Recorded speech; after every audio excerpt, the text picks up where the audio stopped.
Waalaikumsalam warahmatullahi wabarakatuh. Innal hamdalillah nahmaduhu wa nasta'inuhu wa nastaghfiruh wa nu'minu bihi wa natawakkalu 'alaihi wa na'udzu bihi min shururi anfusina wa min sayyiati a'malina. Man yahdihillahu fala mudilla lahu wa man yudlilhu fala hadiya lahu. Asyhadu an la ilaha illallah wahdahu la syarika lah wa asyhadu anna Muhammadan abduhu wa rasuluh alladzi la nabiyya ba'dah. Sallallahu alaihi wa alihi wa ashabihi ajma'in wa sallama tasliman katsiran katsiran. Faqad qala Allah ta'ala fi kitabil karim wa a'udzu billahi minasy syaithanir rajim. Bismillahirrahmanirrahim. Ya ayyuhalladzina amanu taqullaha wa qulu qawlan sadida yuslih lakum a'malakum wa yaghfir lakum dhunubakum wa may yuti'illaha wa rasulahu faqad faza fawzan 'azima. Wa qala Rasulullah sallallahu alaihi wasallam, raka'atul fajri khairun minad dunya wa ma fiha. Atau kama qala Rasulullah sallallahu alaihi wasallam. Sadaqallahu wa balagha rasulul karim wa nahnu ala dzalika minasyahidin wa syakirin walhamdulillahi rabbil alamin. Bapak Ibu yang dicintai oleh Allah, pertama kita bersyukur kepada Allah Subhanahu wa taala atas nikmat karunia yang sangat luar biasa daripada Allah Subhanahu wa taala.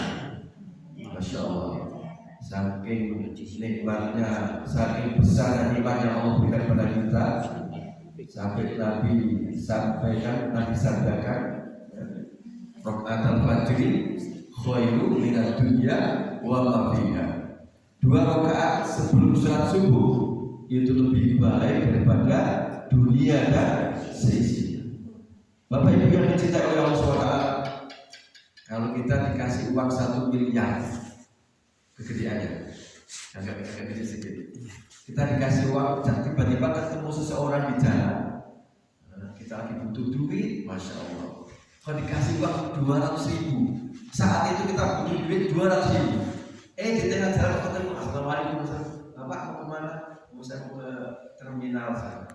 Ini ada hamba Allah yang titip untuk Bapak. Kita butuh uang 200.000, dikasih uang 200.000, gimana rasanya? Bapak saya gimana? Saya nangis. Setelah itu utang terminal. Baik betul Pak Ibu. Hadirin yang dimuliakan Allah SWT, itu baru 200.000. Kata Nabi, 2 rakaat sebelum salat fajar, sebelum subuh lebih baik daripada dunia seisinya. Nah itu lebih baik daripada 200.000, lebih baik daripada 1 miliar, lebih berapa? 10 triliun. Jadi 2 rakaat dipersilakan. Ini kalau tadi disampaikan oleh beliau Pak Firmansyah, nikmat kita bisa sholat subuh. Kalau kata Nabi kan, barang siapa sholat isya berjamaah, maka seolah dia sholat yaitu ibadah setengah malam. Barang siapa sholat subuh berjamaah, maka seolah orang itu ibadah semalam suntuk. Jadi 2 rakaat sebelum subuh, sekarang sholat subuh. Bapak Ibu sekalian, kemudian sholat kita di sholat jamaah subuh ini ada jaminan diterima oleh Allah Subhanahu wa taala.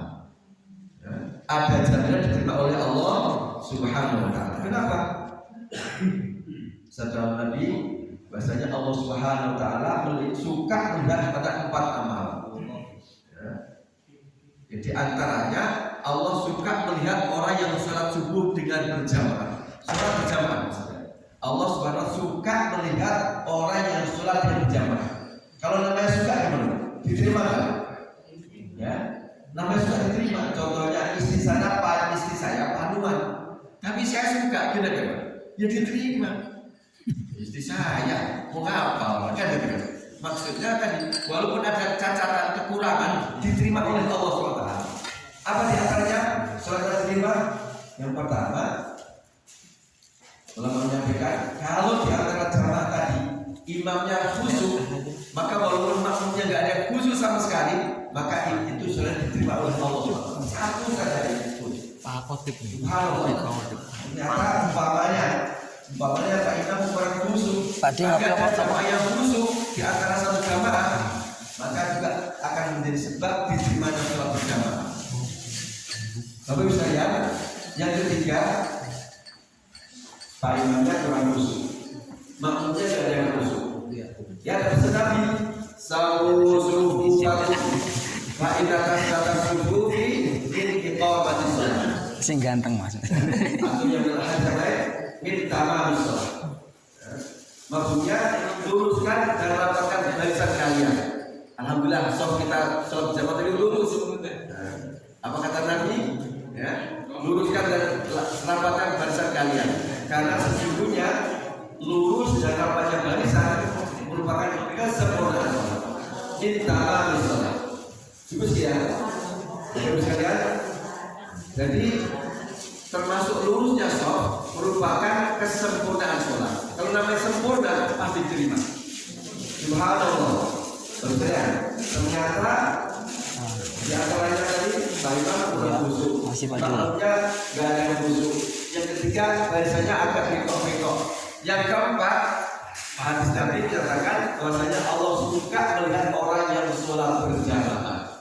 Karena memang suka tadi maka kadang jannah diterima oleh Allah Subhanahu Wa Taala. Itu untuk sholat berjamaah. Bapak sekalian, terus setelah sholat subuh kita menyempatkan diri membaca ayat Al-Quran 100 ayat. Surah Yasin berapa ayat Bapak sekalian? 83 ayat. Berarti tinggal nambah 17 ayat. Maka pahalanya kata Nabi, barang siapa yang setelah sholat subuh membaca 100 ayat, maka dia akan mendapatkan kebaikan seperti dunia dan seisinya. Usiran. Jadi luar biasa. Subuh ini masya Allah. Terus sebaliknya kalau kita di waktu subuh atau pada subuh itu kita buat amalan yang dilarang oleh Rasulullah, maka risikonya besar. Ketika orang itu sengaja meninggalkan sholat subuh, masya Allah. Dalam satu makhluk hadis katakan, barang siapa yang sengaja meninggalkan satu sholat, maka ganjarannya dia harus memasuki neraka selama 80 tahun. 80 tahun itu ukuran akhirat, bukan dunia. Inna yawman inda rabbika ka'alfi sanatin mimma ta'udun, kata Allah. Maksudnya sesungguhnya perhitungan satu hari di akhirat itu seperti di dunia 1000 tahun. Satu hari akhirat sama dengan 1000 tahun dunia. Kalau 80 tahun jauh berapa? Itu kalau sengaja meninggalkan sholat satu kali. Maka bagusnya kita mohon kepada Allah agar kita terhindar atau terjauhkan atau terhindar dari kemalasan untuk mengerjakan sholat. Bapak Ibu hadirin di Allah SWT. kita juga kalau setelah subuh kita hindari untuk tidur. Ini tidur yang paling tidak baik itu tidur setelah subuh, termasuk setelah asar. Kecuali kalau sakit betul, tadinya nggak bisa tidur, bisa waktu itu ya. Tapi kalau masih bisa ditahan. Ini risikonya bisa ya. Kalau tidur pada subuh pada asar, risikonya nanti satu akan kena sakit pikun. Siapa yang ingin pikun? Gak ada kan? Gak ada. Udah habis makan ngomong, terhadap saya kok dari kemarin gak dikasih makan kan? Padahal gak usah makan. Kadang-kadang apa namanya tadi pikun tuh lupanya luar biasa. Katanya harusan mandi selesai baru udah pakai anduk pakai baju selesai pakai saya kemana Pak? Oh mandi, padahal baru selesai mandi. Itu pikun namanya. Maka ini akan dijauhkan daripada sakit pikun kalau kita menjaga atau menghindari tidur setelah asar setelah subuh. Sampai tadi sampai Rasulullah pesan betul, bukan hanya pikun ya. Tidur pada subuh pada asar itu bisa menjadi asbab kefakiran. Kefakiran itu tidak cuma harta benda, semuanya. Orang sholat berjamaah dia malas itu termasuk fakir. orang rajin ngaji, kita malas ngaji itu masuk fakir. Ya. Kalau kita dibilang fakir, apa namanya, dengan oleh fakir, ini kadang-kadang cuma harta benda, baru harta bendanya sudah susah. Apalagi yang lainnya. Bapak Ibu yang dimuliakan Allah SWT, kemudian terakhir ujung-ujung kali berani-berani tidur setelah asar atau setelah subuh, resikonya apa? Akan menjadi majnun, akan jadi orang gila. Maka dihindari itu pada subuh, pada asar hindari. Sekuat mungkin bagaimana caranya? Oh kok mengantuk, baca Quran ngantuk juga, pikir ngantuk juga, pokoknya kita jalan, dikir sambil jalan, nggak apa-apa. Jadi hindari pada subuh, pada asar untuk tidur. Bapak Ibu yang dicintai Allah SWT, alhamdulillah, masya Allah. Jadi jamaah di Masjid Al-Iman. Jangan dibola. Jadi berarti nggak ngantuk ya? Ya nggak ngantuk. Di Masjid Al-Amin. Alhamdulillah ada Masjid Al-Amin ini barokah. Emang sengaja kayaknya. Hari ini berapa? Ada yang itu nggak ya? Jamaah. Absen itu. Kalau hari ini ada absen berapa?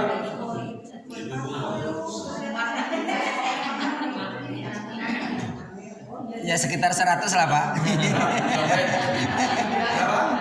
Berapa? 43. Misalnya, siapa yang nggak ingin meningkat? 50. Semua ingin meningkat kan? Kalau hari ini jamaahnya 43, minimal besok tambah 2, 45. Misalnya ya, caranya gimana? Bapak-bapaknya ngajak anaknya.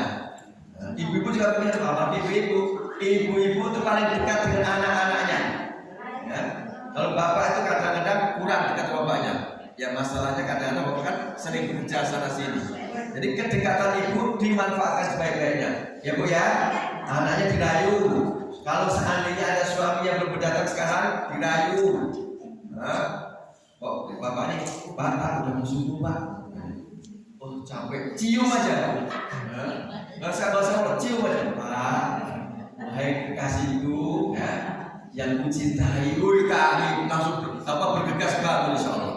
Kalau begitu juga lo nggak bergegas banget, nggak terkesan lagi sama istri, bahaya tuh. Kalau nggak kesalahan pas istri bahaya. Kesalahan sama siapa lagi? Ya, terus ya, maka alhamdulillah kita bersyukur pada Allah dan kita bersyukuri, betul-betul kita syukuri. Ya, kalau kita bersyukur dan kehendaknya Allah, Pak, Allah akan tambah. Kalau saat ini kita bersyukur bisa salat subuh berjamaah, maka nanti salat zuhur Allah akan mudahkan salat zuhur berjamaah. Kalau salat zuhur berjamaah kita syukuri, maka kita akan dimudahkan oleh Allah untuk salat asar berjamaah. Terus sekarang sedikit cerita untuk penyemangat kita semuanya. Mohon maaf sekali lagi untuk penyemangat kita. Alhamdulillah kemarin kami habis diberangkatkan umroh oleh Allah SWT.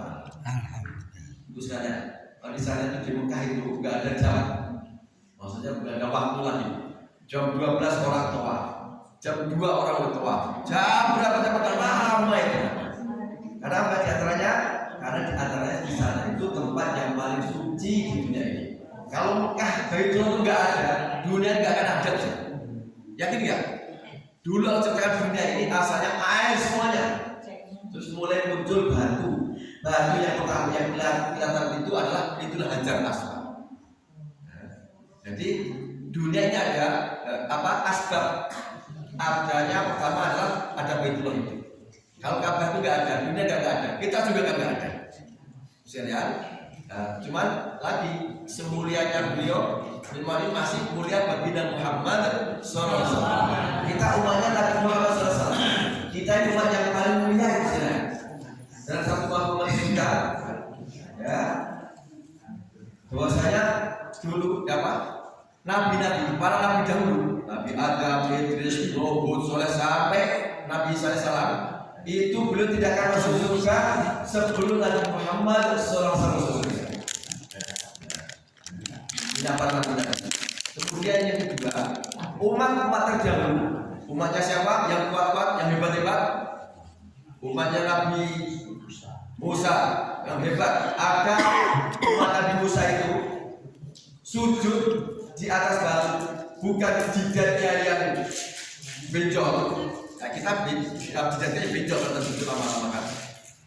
Tapi umatnya Nabi Musa ini sujud selama 350 tahun.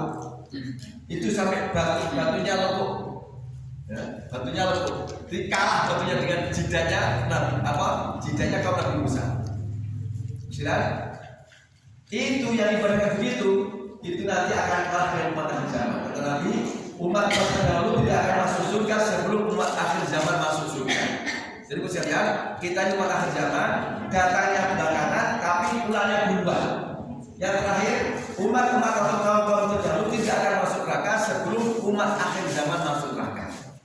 Silakan. Jadi umat akhir zaman ini kita ini umat yang paling sempurna. Masuk surga duluan, masuk neraka juga duluan, karena sempurna.